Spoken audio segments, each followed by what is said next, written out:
Megalopolis, présenté en compétition cannoise en mai dernier, a décontenancé le public, 12 euphémismes, les professionnels et la critique présente sur ce festival 2024. Au-delà des aspects formels et narratifs, il est à considérer que les attentes qui entouraient le projet étaient trop grandes et ont certainement contribué à nourrir ce climat de déception qui s'est répandu chez les festivaliers dès la première projection du film. Il faut dire que Megalopolis est un projet qui date. Dès les années 80, Coppola annonçait penser à un projet de film qui aurait dû déjà aboutir à Megalopolis. Sans doute que la parenté entre ce à quoi ressemble le film en 2024 et ce qui germait dans l'esprit de Coppola dans les années 80 et 90 relève de la subtilité et que les points communs entre les idées initiales et le film qui sort ce 25 septembre 2024 sur les écrans ne concernent que les grandes lignes narratives. C'est qu'il s'en est passé des choses entre-temps. Et les événements se sont ajoutés les uns aux autres pour remodeler les idées que Coppola souhaitait développer à l'époque. Par exemple, évoquons simplement le premier lancement de la production en 2001. Casting,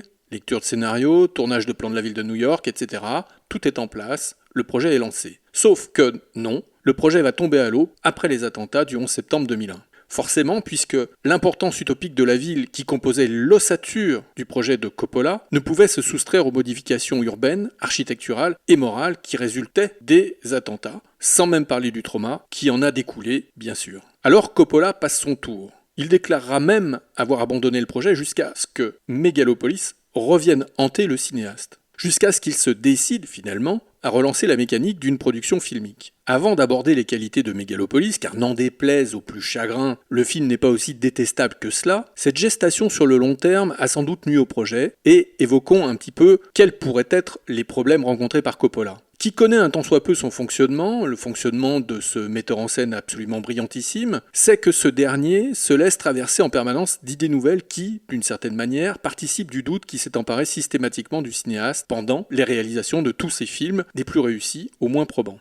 Les idées et les pensées se succèdent, chassant les précédentes et reléguant les priorités au rang de banalité. Alors le film, s'il relève d'une esthétique cohérente en rapport à l'activité professionnelle de son personnage principal, l'architecte César Catilina, interprété par Adam Driver, le film est traversé de fulgurances philosophiques ou autres qui tentent d'acclimater les réflexions initiales de Coppola à celles qui sont les siennes aujourd'hui. Pas simple, voire improbable comme le disent certains. Si le principe laisse entrevoir les difficultés à traiter n'importe quel sujet de la sorte, il apparaît aussi évident que le talent de Coppola lui permet finalement de réaliser une œuvre qui se tient et dans laquelle il faut accepter de ne pas tout comprendre dans l'immédiat. C'est à ce prix que le film devient digeste et loin d'être déplaisant. Forcément, cette collision des idées et des temps se révèle redoutable pour le spectateur sans concession avec les systèmes narratifs qui fuient le littéral. Car le film donne l'impression de soulever des sujets qu'il ne semble jamais réellement développer jusqu'au bout. Cette incomplétude, finalement, rejoint l'idée globale du film qui baigne dans une sorte de mélancolie qui naît dans le constat que les questionnements intérieurs, donc existentialistes, des personnages principaux demeureront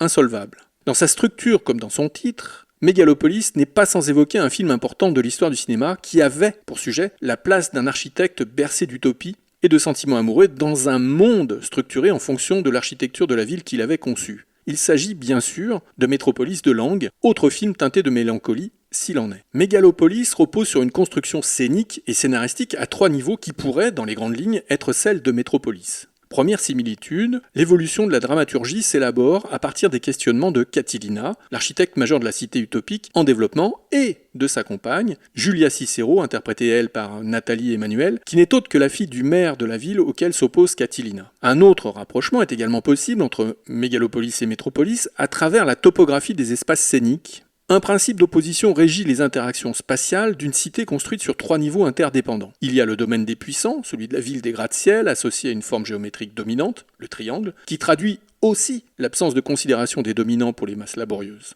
Et puis, il y a un monde intermédiaire, celui des doutes et des interrogations existentielles qui assaillent Catilina et sa compagne. Et enfin, dernière strate sociale et topographique, le monde de la population assujettie à la toute-puissance des politiques et autres.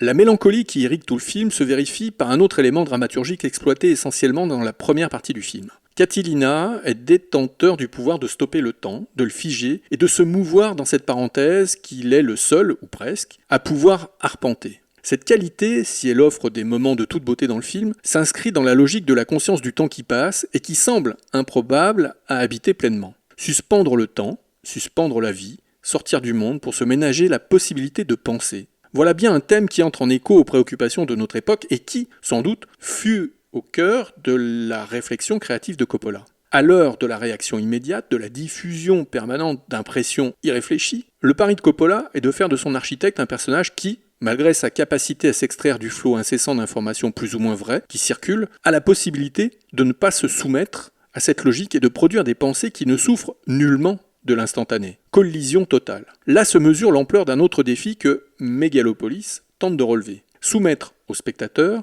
des pensées qui nécessitent un temps de réflexion conséquent. Sauf que le temps suit son cours, et le film repart sans pouvoir stopper le débit d'informations qui nous parvient. Megalopolis est un film de l'information permanente. Alors, Coppola introduit dans son récit des scènes qui constituent des îlots de résistance. Ces séquences surviennent lorsque Megalopolis adopte un rythme calqué sur les méditations de l'architecte. La mise en scène épouse alors le flux d'idées positives ou négatives qui traverse Catilina. Coppola, pour coller à cette idée, mélange les styles, les logiques, les mécaniques de déplacement de la caméra, des cadrages et même du découpage. Ce qui ne plaide pas en faveur d'une linéarité qui aurait sans doute contribué à minorer l'hostilité du public cannois.